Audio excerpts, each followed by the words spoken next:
Para guru. Bedaya apa kowe dadi nalendraning para dewa? Ora ana gunane kowe ngratoni ana ing Kayuwangen yen kowe ora ngerti bapakku karo ibuku. Monggo kowe ngerti kowe iki dewaning para dewa. Ngerti maramobamu sing kita. Wis anggene ulun boya ngerti. Ora usah dadak kok gurung tanpa guna. Kowe ora ngerti bapakku ibuku aja takon dosa tak jongkeng kawibawanmu. Ora pantes kowe dadi para dewaning para dewa. Guntur geni guntur angin sirnakno wis anggene.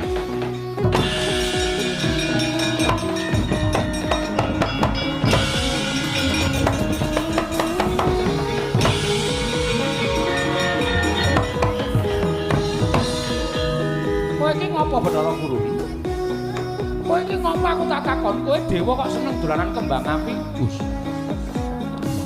Kembang api bila iki mau kelak-kelak nyamberi aku apa mbok anggap aku kalah? Apa mbok anggap aku mati? Ya ngono apa piye? Wis sanggene ora iso mati. Butuhe wis sanggene tak ora tak tuduhke bapakku sapa ibuku sapa aja takon dosa. Ayangan iki tak gawe sungsang bawana balik. Yen perlu kowe tak wirang-wirangke Bathara Guru. Kowe ra dalah.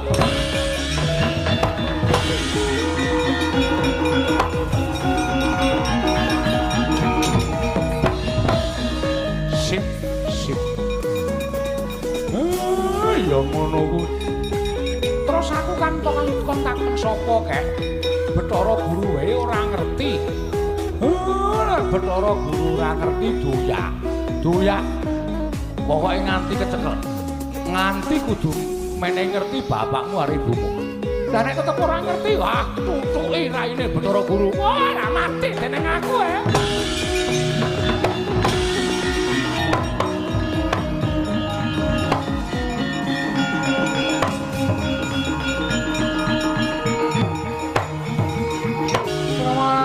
Swami ngambrenganang ati karunaning kaswasih dosang gondo kaya goleki menyang didununge ya kuwi Janaka. Wah, ora kira babar pisan jlamprong minggat nganti tetaunan yen nganti ora ketemu kok kelakon Pandhawa bakal gutang.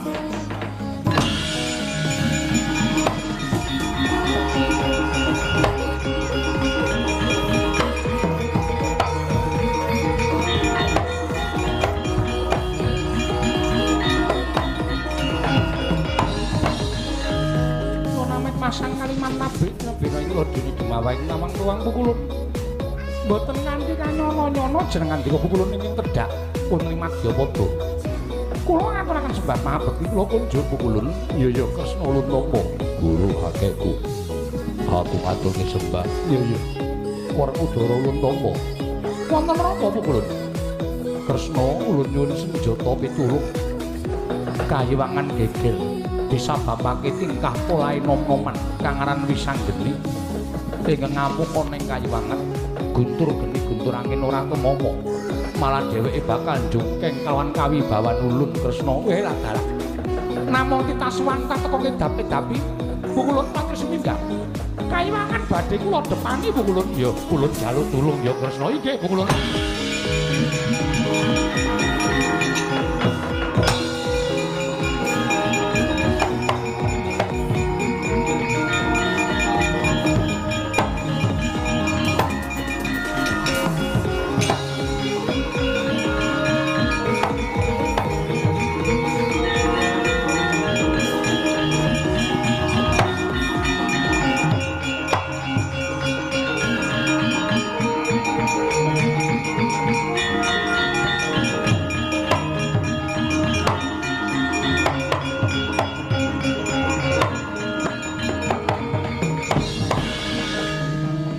Werkudara, nggih.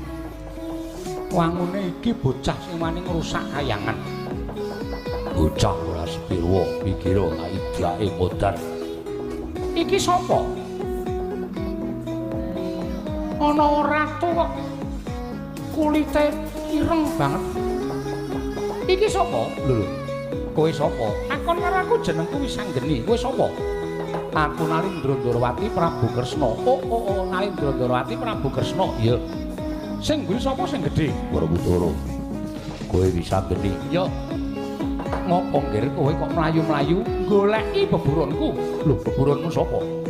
Iwang Pikulun Bathara Guru. Kowe kuwi titah warwani karo Iwang Pikulun Bathara Guru ki apa demen kualat? Kualat sing endi? Nek kualat wis mau-mau aku. Nyatane Iwang Pikulun Bathara Guru tak oyak. Kayangan tak gawe geger aku ya ora kualat. Nek kowe kena tak pringgake becik lereno, aja ngoyak-oyak Bathara Guru. Kowe iki sapa to? Kowe iki sapa? Kowe amane Bathara Guru, kowe dulure ya. Arep trimake, tak trimake Bathara Guru tak oyak-oyak. Ayo. Aja meng kowe. Sing gedhe dhuwur kae mungsu aku nek nganti aku kalah, aku peguru 20 taun. Mikira siakai Kose to kose. Kose aja kesusu. bocah cangkem elek. Wah, mikira aku kok ditantang Werkudara ora tau mampu menantang tantang karo bayi wingi sore. Rasah kakean gunung tanpa guna. Apa demek kowe duwe kuku dawa banget ngono apa piye? Apa ora Semarang nyogok bokoke kacane? Iya. Ya ngono apa piye? Kowe lah wong iki ketoke galak ning duwe keluwihan nek Gojek rada semu. Semu yo men. Mikira lak jangkae ora wedi karo bayi wingi sore. Rasah kakean gunung ayo. Sing ngarep dhisik sing maju ya kena. Sing mburi dhisik sing maju ya kena. Kowe ora lunga sngarepanku lak tibani senjata cakra. Apa? Senjata cakra. Kowe ngerti ora? Pusakane Bathara Guru ora temomo ning awake wis sanggeni lah kok dadi kowe meng pamer pusaka kadonyan. Ayo. Rangkepo 1000 pusakamu. Ayo cocokno ning jajane wis sanggeni. Nek nganti aku lara, mati meguru karo kowe. Mati dening aku. Den ampun, Ndara. Ampun, sabar.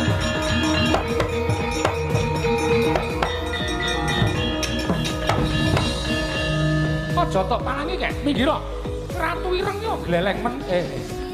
Sabar apa? Arep ngetokke senjata cakra tak tamarane kaya ngopo? Sabar. Iso ora sabar? Iya. Ora manut karo wak tinggal lunga. Ora kek aku manut. Ora kok sik iki rak Semar to? Nggih. Lah kok dadi aku arep nampani nibani kusaka karo bocahku kok. Tok penging bengak-bengok kadoan. Idepol. Nggih. Wow, dadi kaya ngono. Nggih. Sampean mungkin nek mateni lare niki sampean getun. Lho, getune ngopo? Getune ngopo? Bayi cangkem elek. Deplok wae modal. Minggir kae, jangkae kae wong gedhe dhuwur kae. Rumasane apa aku wedi kok? Kuwi cangkeme kaya ngono kuwi. Sabar to, sabar. Aku mangkel ora kena mangkel. Manut karo kakek ora? Iya, Kek. Wah, ora manut tak tinggal lunga. Sing ngomong sapa? Iya. Jaluk ngapura. Nek tak tinggal lunga kowe ora ndek kanca. Iya, Kek, iya. Ora bocah iki kok manut men karo kowe. Iki sapa? Mangriyen to. Mang Presani coreke Pasuryani. Dan Lho, lah sapa? Werkudara kowe ngerti ora? ora sudi ngerti karo bocah. Ora sudi ngerti karo cah wani karo wong gerang. Wah, upama duwe anak kaya ora pateni wingi-wingi. Ayo, apa? Sabar. Iya, Kek. Aku nek karo sing ireng ora patek mangkel karo sing gedhe kae. Kaya gleleng-gleleng dhewe. Gedhe glombyur. Aja kaya ngono to. Iso sabar ora? Sabar apa rumasane anggepe ora? Mang Presani coreke riyen. Brataya, ayo. Kampungmu kapan? Nek merem ya merem ora dikuat-kuatke.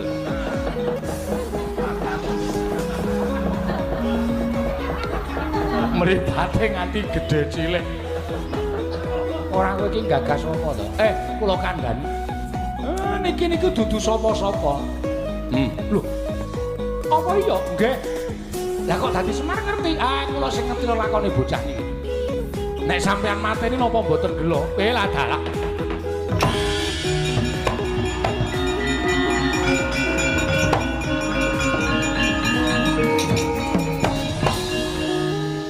Iki ngopo kek aku dirangkel ngopo? Niku Pakdi. Pakde sapa? Siwa. Siwa apa temen? Ah, Enggak niku senengane. Siwa Pakde. Kakangné bapak. Lho, nek ngono Pakde kuwi ngerti bapakku, ning ora entuk takon iki kudu takon Bathara Guru. Nganti sak jelek. Nek sampean takon iki niki ngerti, ning sampean ora iso ngajar Bathara Guru. Sebabe sing marahi sampean pisah karo bapak karo ibu sampean niku tingkah lakune Bathara Guru. Kresna. Apa? Sapa? Ora dikandani.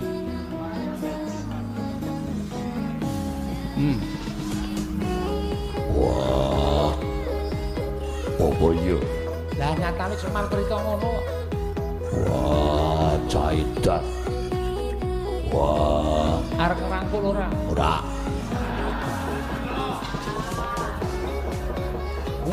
Karo putrane kok kaya ngono. Mbok yo ngrangkul.